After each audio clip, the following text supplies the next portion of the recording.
Hi, I'm Helen Bauer, and this is the Heart of Hospice podcast. The Heart of Hospice podcast is your source for compassionate and informative discussions about hospice and end-of-life care. I'm a certified hospice and palliative care nurse with over 15 years of experience. Whether you're a caregiver, someone with a serious illness, or you simply need to know more about hospice care, this podcast is for you. Join me as we explore all the aspects of hospice, from the details of caregiving to the emotional and spiritual dimensions of end-of-life journeys. For more resources and to connect with me, visit theheartofhospice.com and find us on Facebook, Instagram, and LinkedIn. Keep listening for today's episode.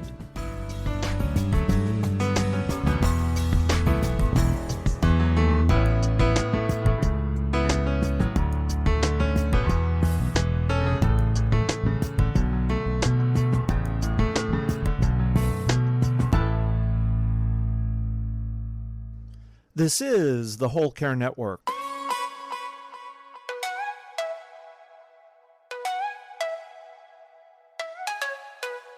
Helping you tell your story one podcast at a time. Content presented in the following podcast is for information purposes only. Views and opinions expressed in this podcast are solely those of the host and guest and may not represent the views and opinions of the Whole Care Network. Always consult with your physician for any medical advice, and always consult with your attorney for any legal advice. And thank you for listening to the Whole Care Network.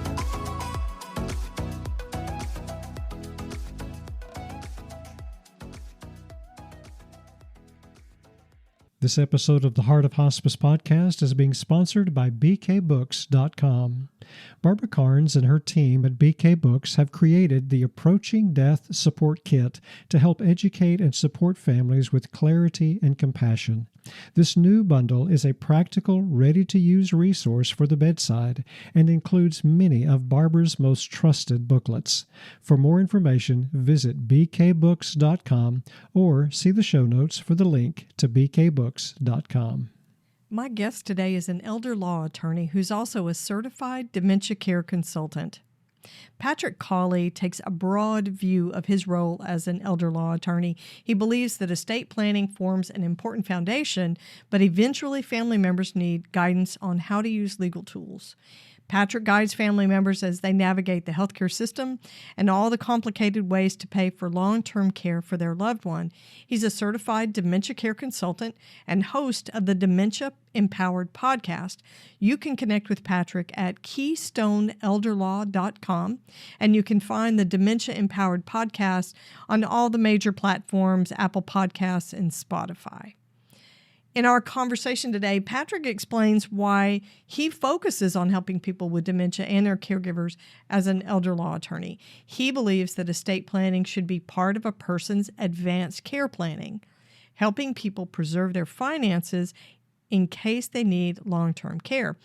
Patrick is unusual as an elder law attorney. He is a DAWN dementia care specialist. So the DAWN method, it's through the Dementia and Alzheimer's Wellbeing Network, DAWN. It's a special program and training about communicating and caring for people with dementia and Alzheimer's. So Patrick trains his clients on how to facilitate conversations with their loved ones who have dementia. His personal story has also given him a new perspective when it comes to caring for someone with dementia. In our conversation, Patrick also offers some methods for providing financial support to caregivers in a way that's feasible and viable and can benefit both the person who's needing care and the caregivers who provide the care. If you're interested in the caregiver agreement that we talked about, check out the National Academy of Elder Law Attorneys website. That's naela.org. to find information on caregiver agreements and some resources there. And you can check out Patrick's website at keystoneelderlaw.com. If you're a caregiver or you take care of caregivers as an end-of-life worker, if you're a social worker, this is a great conversation to listen to. I hope you'll stay with me and listen to the whole thing. There's a lot to learn.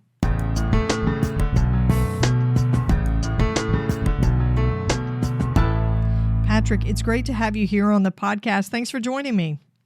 I am so grateful to have a conversation with you. Thanks for having me. This is going to be a great conversation. I'm excited. We're going to talk about all the things. But to get us started, we're going to start with one of my favorite things, the end of life deck, which is a small deck of cards that end of life workers can use to have some meaningful conversations about end of life wishes with patients and families. So here's your question.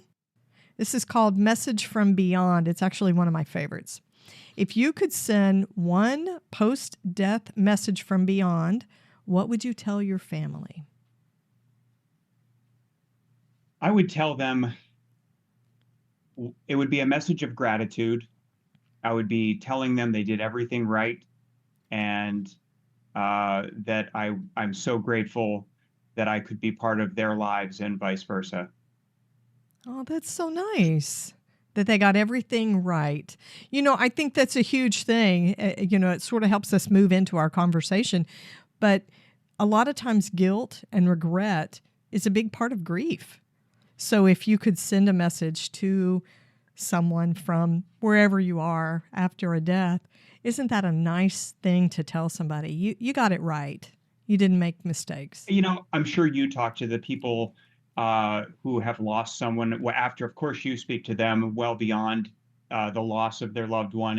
And I do too. And so often the people are second guessing themselves and trying to, use hindsight as 2020. Should I have done things differently? And we're all doing the best we can with the information we have available. So that's why I would send that message that you did everything great, with what you knew at the time. And let's all be grateful for the time we had together. Yeah, that's always how I have counseled families. They'll say, looking back, we should have started hospice earlier. We hear that one a lot. I wish we had known about this earlier. We should have made a different decision. And I tell them, you made the best decision at that time with what you knew about what was going on. Yeah, sometimes that's as good as it gets. So you're an elder law attorney, but you've got some special certifications, which as a hospice nurse, I find really compelling. You're a certified dementia consultant, and you're a certified Dawn Dementia Care Specialist, which is a specialty program designed to help communicate and care for people who are dealing with dementia issues. How did you come as an elder law attorney to focus on dementia issues like this? Well, I think that any elder law attorney would tell you, generally what we are doing with legal skills are, everybody's healthy, we're putting a foundation in place. So the estate planning, the power of attorney, the healthcare power of attorney, a will, maybe trust.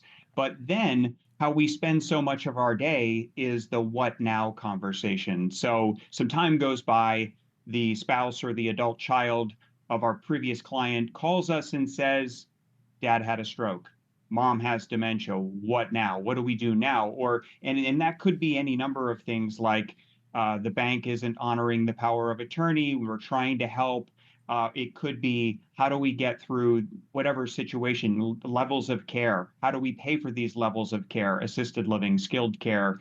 But I just find that when it's dementia, as opposed to physical frailty, the what now conversations are just more frequent, and there's so much more to it. And I just felt, especially where I am in central Pennsylvania, there really wasn't anybody who was then tending to that what now conversation. So I felt kind of inadequate getting the power of attorney done, especially if we already kind of knew there was some cognitive decline starting. But we, in an ethical way, we made sure the person knew they knew the decisions they were making. So we get the legal planning done, and then I'm just sort of like, well, good luck, knowing what the dementia journey is likely to entail for them. So I just wanted to do more than have that foundation. I wanted to be better prepared for the what now. And what I have found over time, I didn't know this going into it, with various types of training and certifications. What I have found is that the legal solution for any problem and the care solution are often inseparable. But sometimes the care solution works better than the legal solution. And so it just adds to my ability to guide them through the what now conversations after the foundation is in place. I know that when I've done hospice navigation sessions with someone, a lot of times I identify that they've got an uphill battle with healthcare decisions, trying to figure out, advanced care planning and whether to elect hospice or not. But then they've got the caregiving decisions. And it's really a parallel issue. And sometimes the caregiving stuff is a whole lot harder and more complicated. And there are fewer resources and options for the caregiving stuff than there is for the healthcare. Sure. I mean, medical decision making and understanding that seesaw of treatment being more important at a given moment versus no, let's bring treatment down and let the care side come up on the other end of the seesaw. I mean, that's what hospice is really all about. It's that emphasis on care when treatment no longer is worth it or it doesn't make sense. Right.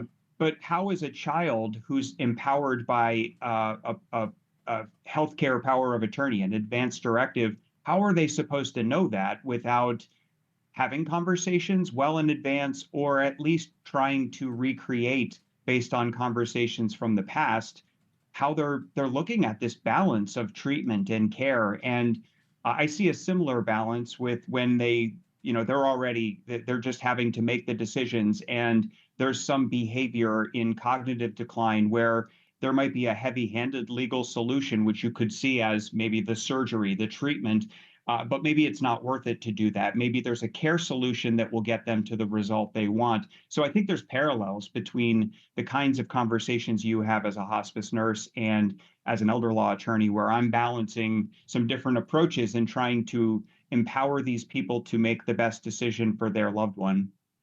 Well, and what it all comes back to is it patient or person-centered, right? Because the healthcare decisions that we see, the advanced directives that we get, those aren't supposed to be about the healthcare team. Is it easier to have a hospice patient that has a DNR? Yes, it is. It's a whole lot easier. It's a lot more cut and dried, black and white. But if that's not what the patient wanted and it doesn't reflect the wishes of the person, then that's not an appropriate choice. Absolutely right. Yeah. Okay, so as an attorney, it sounds like what you're doing to support dementia and dementia caregivers is fairly unusual. Tell me the services and the things that you do to support folks who are dealing with dementia issues when it comes to estate planning. Well, the estate planning is always a given. That is, I think, the foundation. That's one of the first things that if there's going to be physical frailty, cognitive decline in the future, which the statistics say there are for most of us, that's an outcome that we need to be planning for. The estate planning is always part of it. And the way elder law attorneys do that, it's not just putting somebody else in a position to talk to the bank or the insurance company or sign the title on the car when it has to be sold. You want to build in some asset protection, knowing what the levels of care cost, and all starting with talk about person-centered.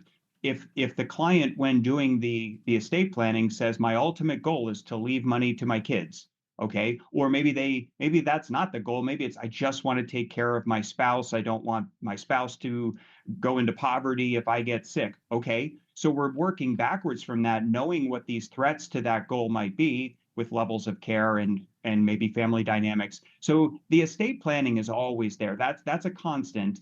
But I think what's different about when dementia comes into the picture and having dementia care coaching available is, one, it might just take the form of teaching them the skills. And I do tend to follow the Dawn method. People can check out the dawnmethod.com. That's Judy Cornish's brainchild, author of Dementia with Dignity. She's outstanding. But I tend to use her program, and I'm one of her Dawn trainers, where it's 8 sessions where we're going to go through functional losses that the person is experiencing as their brain changes, and we're going to then see emotional needs that might be not met, and then it manifests as behaviors. Well, you want to be able to spot, oh, that's this brain change causing this loss of memory skills or rational thinking skills. We're going to see there's a way to restore contentment and security and safety and bring down stress, but you have to know what you're looking for. So maybe what I'm adding to the estate planning is I'm actually, when dementia gets to a point where the family needs some coaching, I'm taking them through the Dawn method. That might be part of it. Or it's just, no, we're doing okay managing all of this, but dad insists on driving. That's a big one. Oh, yeah. That's a booger bear for a lot of Doesn't it people. doesn't it go right to the person's independence? Oh, yes. Yeah. Absolutely. So how do you deal with that? Well, there's a heavy-handed legal solution. Every state has a law that says how the license can be revoked. So you can build your case, a doctor might be involved and we're going to yank the license. Or I've heard people taking a more practical approach. Well, we'll just yank the spark plugs. But Yeah. then Disable the car. right. But what's the downside of that? One, I mean, ultimately, the relationship comes first. It's a partnership. That's what care is all about. It's not a one-sided, I'm going to impose a solution. That might be how you describe treatment in the seesaw. On the other side is care, and that's a partnership. And that's really the relationship comes first, trust comes first. And don't you think dad's going to figure out that you yanked the spark plugs? And don't you think he's going to be really upset that you went to the state and yanked his license? Maybe it's not worth it to do that. Maybe you focus on instilling a sense where dad says, well, I can't do this, but that's okay because you can, and I trust you implicitly. That's the victory on the care side. And so much of the Dawn method and other forms of dementia coaching reaches that result where you can have a legal solution that's heavy-handed, but let's try the care approach.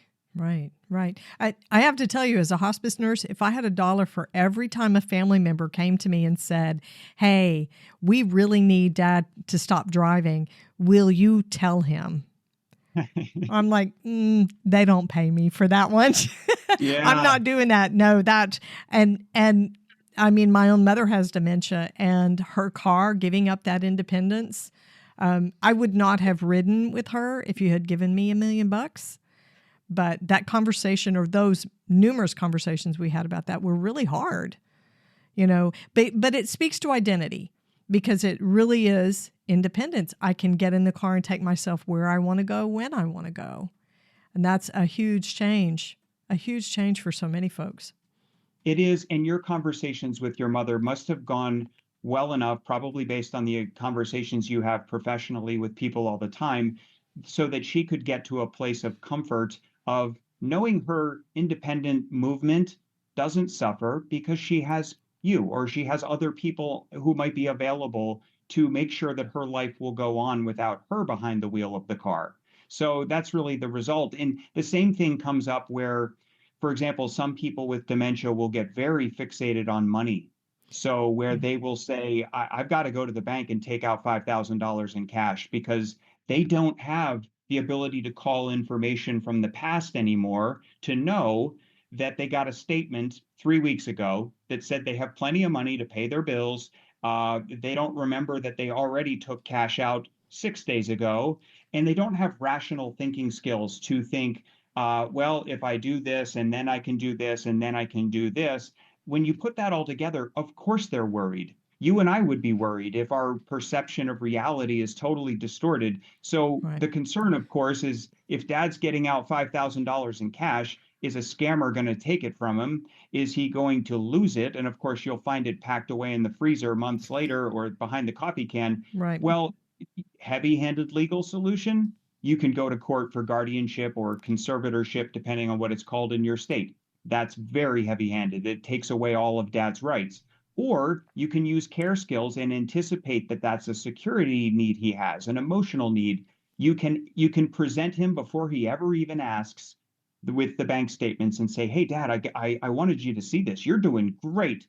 And when you meet that need, he starts to need less information to know he is secure. So this is just legal in care, and often the care is the better approach at first, at least. Right. We should have come to you when my mother started having issues with her money and when she was scammed. Yeah. Oh, yeah. Yeah. It happens to so many of our older folks.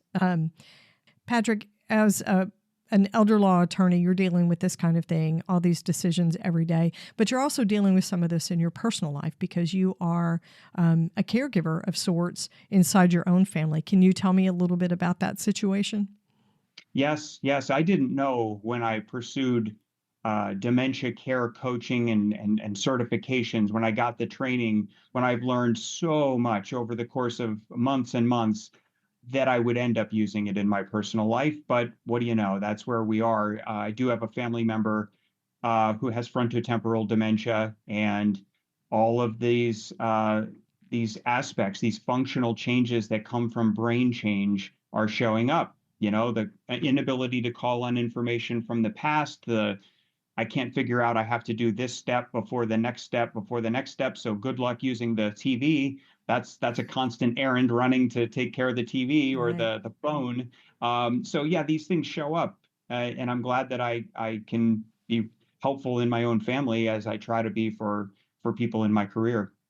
Do you think that doing this personally has changed how you practice and provide care for your clients? Absolutely. I think it's the ultimate test of what you're talking about, because it's not like I'm just going on book knowledge here. I interact with families, and I'm suggesting approaches, and then we find out whether it works or it doesn't work. But it's when it is your own family, it does hit home in a different way. I mean, the first time I drafted my own estate plan, that hit home in a different way than it does for the hundreds and hundreds of times I've done that for other people. So you start to internalize the lessons a little differently. You have your own trial and error of this approach. Okay, that didn't work. Let's try a different approach. It just adds to the mental library of tools. And you can really empathize better with people and the emotions they're going through when you're trying to advise them. Yeah, you can say, I understand what you're going through. And it's not just a sympathetic thing. It's actually, you really do have that particular perspective. And I think patients and clients and families appreciate that when you say, I've been where you are. Right. I understand what you're doing. Yeah, it makes a lot of difference. And they can tell whether you talk about it or not. I think there's sure if you just say I'm also a family caregiver, there's a bit of credibility there, but they'll know when you start uh, showing them from experience. I think they can just tell that wow, this is somebody who's been down this road. Yeah, lived experience is hugely valuable. And I know as a hospice nurse, my father-in-law was on hospice, and I experienced that. He had end-stage Alzheimer's and died from complications from a stroke, and during the pandemic, no less. So that was a hugely formative experience for how I approach the work that I do when I take care of patients and their caregivers. It changes how we practice, and I think it's important to have that perspective. I think it's very valuable. I agree. I hope you're enjoying this episode. We're going to pause for just a minute. My guest has more to share. This episode is being sponsored by bkbooks.com. If you're caring for someone at the end of life, whether you're a hospice professional or a family caregiver, you know how important it is to have the right support and information. Barbara Carnes, award-winning end-of-life educator and hospice pioneer, has created a bundle of booklets that's an essential resource for anyone supporting a dying person. The Approaching Death Support Kit from BK Books offers practical guidance and compassionate insights that ease fear and help caregivers know what to expect during the dying process. The bundle includes many of Barbara's most trusted booklets: Gone From My Sight, By Your Side, The 11th Hour, Pain at End of Life, and her newest title, Always Offer, Never Force, and more. All designed to gently guide families through one of life's most sacred and challenging moments. Whether you're a nurse, social worker, chaplain, or end-of-life doula, this kit is a powerful tool to support your work. And if you're a family caregiver, this was made for you too. These resources offer compassionate answers when you need them most. BK Books offers quantity discounts for teams, agencies, and families. So visit bkbooks.com to explore the Approaching Death Support Kit. See the show notes for this episode for a link to bkbooks.com. When it comes to challenges for dementia caregivers, we know their situation is a little bit unique in the world of caregiving.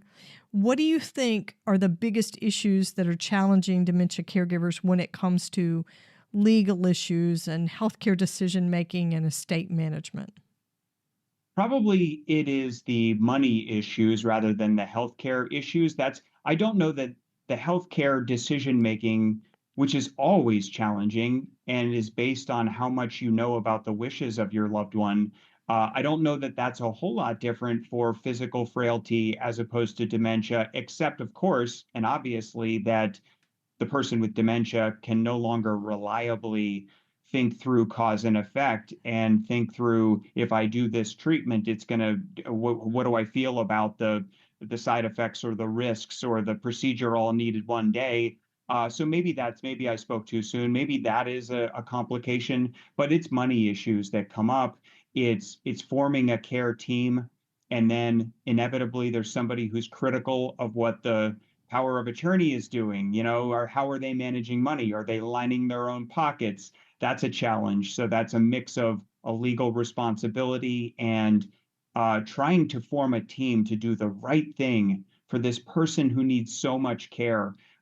It's just more complicated because the person with dementia will continue to try to do certain things themselves, and the behavior can be inexplicable. It can be so confusing, but that's where I think you have the foundation of the power of attorney, the legal side. You manage the money, you communicate with your care team.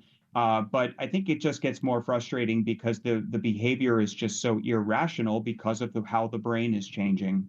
Well, and it depends on the form of dementia as well.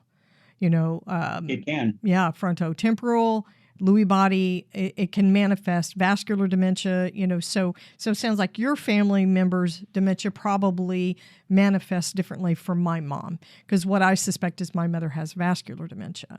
But yeah, the behavioral changes can be very erratic. And then the ability to be an accurate historian.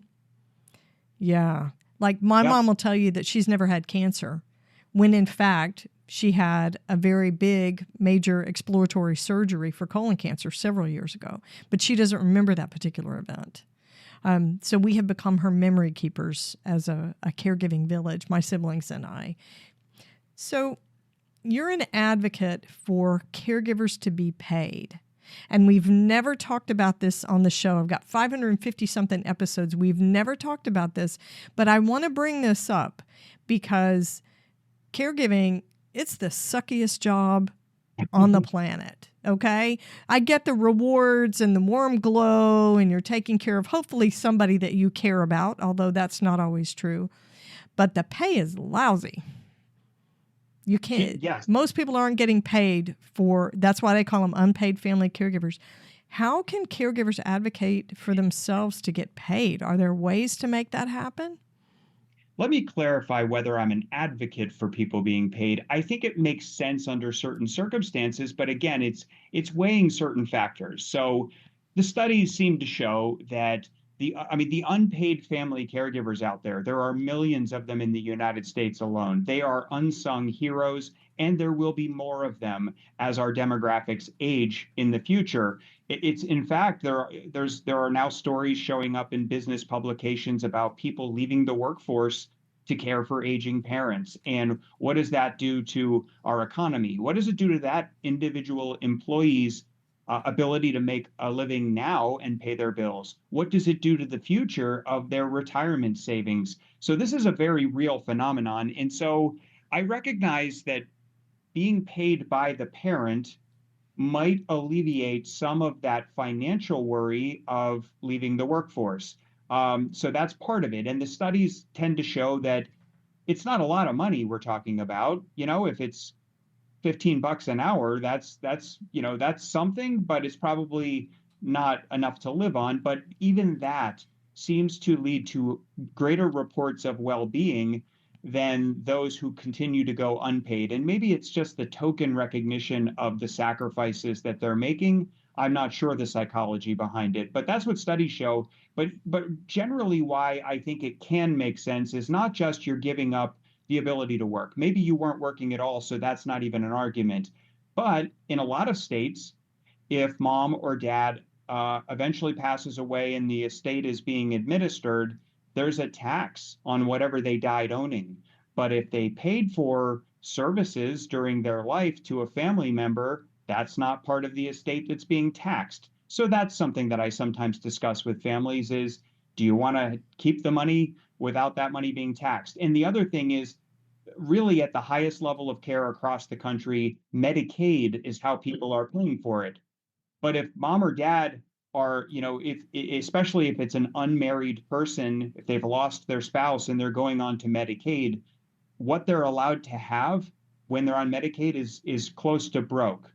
And so you have to go through this exercise of giving money to the children, but everybody seems to have a sense that Medicaid frowns on that. It's called the 5-year look back. In Yeah. every state except California, they look back 5 years and they penalize all the gifting. So what if mom or dad had been paying the daughter or the son for caregiving? Well, they're allowed to do that. So money stays in the family and it's not penalized when we look at Medicaid. So when I say I advocate for paid caregiving, not in every case, but I'm looking at what are the financial circumstances of the family caregiver? Are they giving up income in their job to do this? Can we help alleviate that?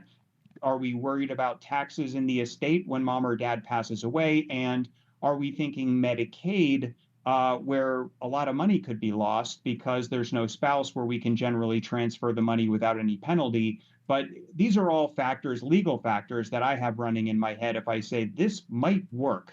And if you do go that route, you want to have everything in writing to have a record of everything, the money changing hands. Right, to make sure there's documentation of the whole thing, everything's on the up and up.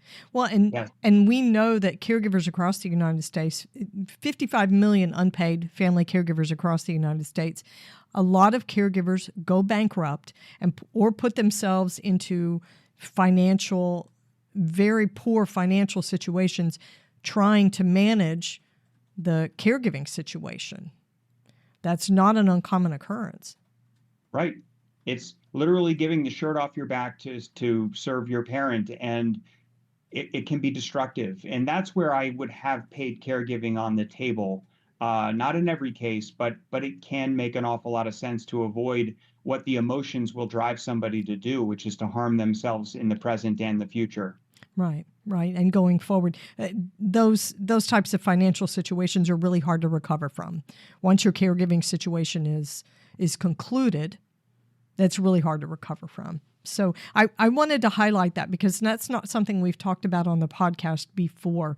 So if the financial situation warrants and there is enough money to do this legally and put it in writing, that's a great way for a family caregiver to get the money that the parent is intending to give them anyway, but then it's Right. not taxed from what you're saying. It's not taxed in the estate, and then that's going to come down to how that works in every state. So in Pennsylvania, everything is taxed in the estate. It would be 4.5% of the life savings of that deceased person going to the state as an inheritance tax. Well, if the money is leaving the estate during the person's life, and especially in exchange for caregiving services, then that's not taxed. That's not even part of the estate anymore. And how Medicaid works in every state is a little bit different, where Right. we want to document everything in a caregiver agreement. And that says what tasks are going to be done, how much is going to be paid for each task, and it has to be roughly the market rate. You can't pay your kid $20,000 to mow the lawn just to, keep it out of the hands of Medicaid. But this is what elder law attorneys do. We're looking at the whole family's needs. We're looking at any future healthcare costs. We're looking at the estate and how that's going to work. So all of that kind of comes together, where sometimes it is a very good idea to have paid caregiver. If somebody who's listening wants to wants to make a caregiver agreement, whether they're an end-of-life worker and knows of a family who could benefit from this, or if it's a person who's involved in family caregiving right now, is there a resource or a website where they can go and find a template for a caregiver agreement? Where's the best place to start to create something like that? Well, I did an episode of my podcast on this, and I give some pointers on what would go into it. I mean, if they want to be super careful about it, they would just go to a good elder law attorney near them. Right. And what I would recommend people do is Google the following: NAELA directory, and it's NAELA. That's the National Association that elder law attorneys tend to belong to when they're really committed to this. And so that's going to, and what'll come up is you can search by your zip code and you can find all of these people, and you can see that from their websites, these are people who do only this kind of thing. So they'll get it right. And really, then you're not doing it in a vacuum. You're looking at the whole circumstances and how to go about this. But what goes into the caregiver agreement? Obviously, who the person is who's receiving the care, who's the person or persons. Hopefully, there's a care team who are everybody's name is there. We have all the tasks, who will do what and when. And here's an ancillary benefit of all this: you're formalizing and locking in that everybody who's on the team is going to do what's expected of them. A little bit greater expectation when it's in writing that you will actually show up and be part of the care team, because going it alone as a caregiver is so hard. But then what are you paying for each task? So there are things like that go into the agreement itself. But you know what? That's only half the story. The other half is then keeping a log as you go through and do each thing. So every day, oh, I drove mom to the doctor's today, this many miles. Well, the IRS says the prevailing rate there is 67 cents a mile. Okay, you're putting it in writing as you do everything. And the better you record the actual performance or keep the receipt and reimburse yourself, you have a full paper trail of what was part of the agreement, when it was performed, what the cost was, and the money changing hands. Tell me about a time when you worked with someone who was a solo caregiver. It happens pretty often, even if there are potential teammates on a care team. It's usually there are 3 kids in the family, and mom is the one who needs help, and only one of them is local. Mm-hmm. And the other 2 are, in other states. And maybe there's a mix of, I wish I could be there to help you. What can I do from afar? Sometimes it's all you hear from the person far away is criticism. So that doesn't make it any easier.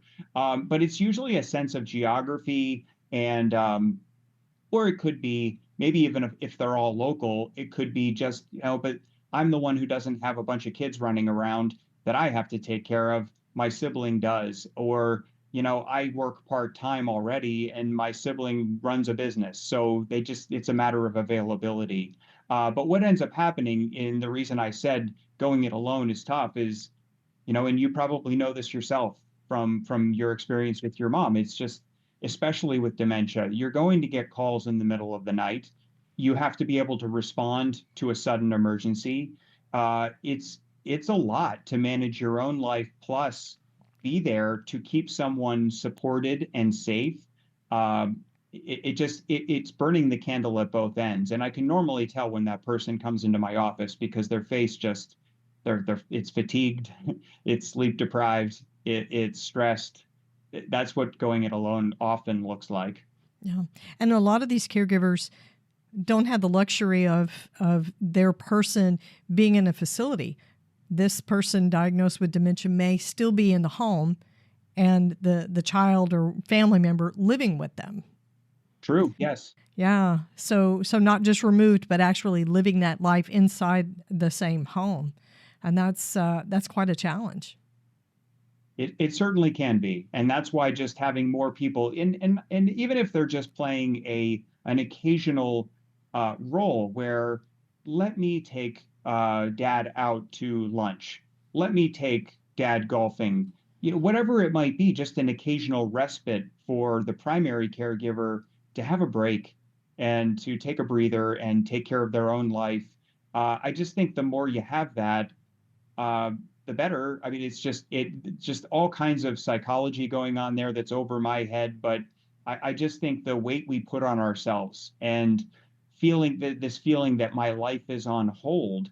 Well, this is life, and you're going to be a different person after going through all of this. And now I'm getting outside of my expertise, but I read anything I can get my hands on from smart people talking about these things because I can see it. I just don't know how to help someone think that through other than get help. So let's talk about that. If you could sit down right now with someone who is a caregiver and you could give them 3 pieces of advice, only 3, because I know you've got a lot more to say than that, but 3 pieces of advice, what would you share with them? What would you tell that caregiver? Well, the legal and financial comes first. If you're caring for somebody else and trying to manage their life, you need power of attorney, healthcare power of attorney, also known as an advance directive, and you want to start getting a very good sense of their money and their medical wishes. So that's all part of number 1. Number 2, I would say form your team. And that just is an extension of what we were just talking about, where this is going to be fatiguing. It's going to take a lot of energy, and you want to have help.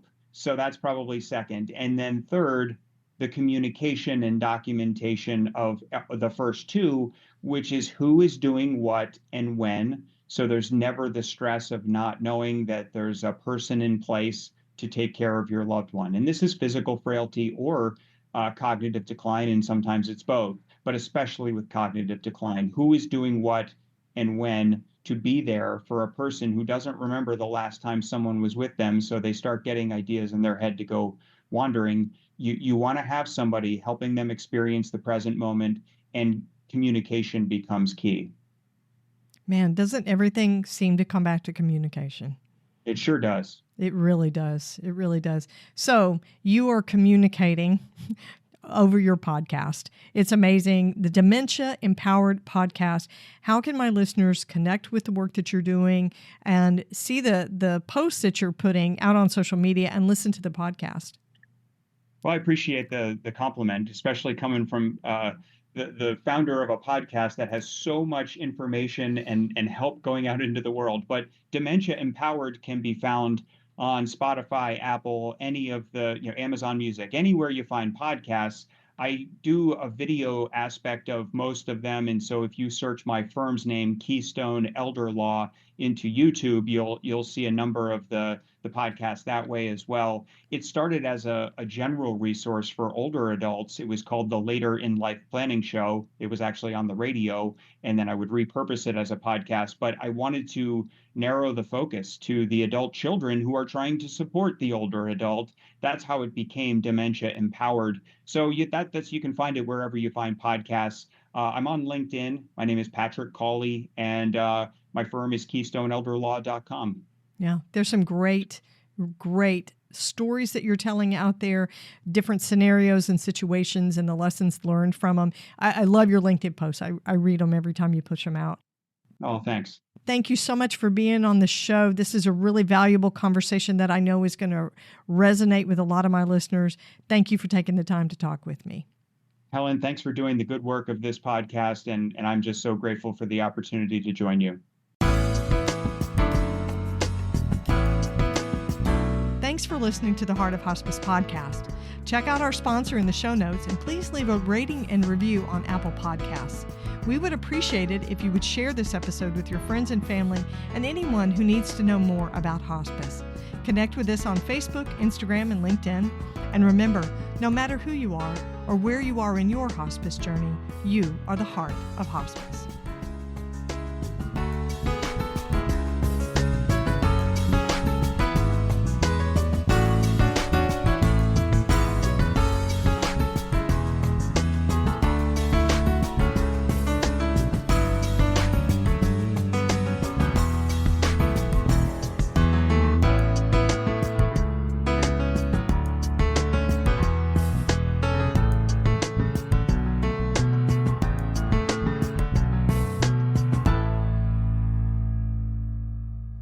This is the Whole Care Network.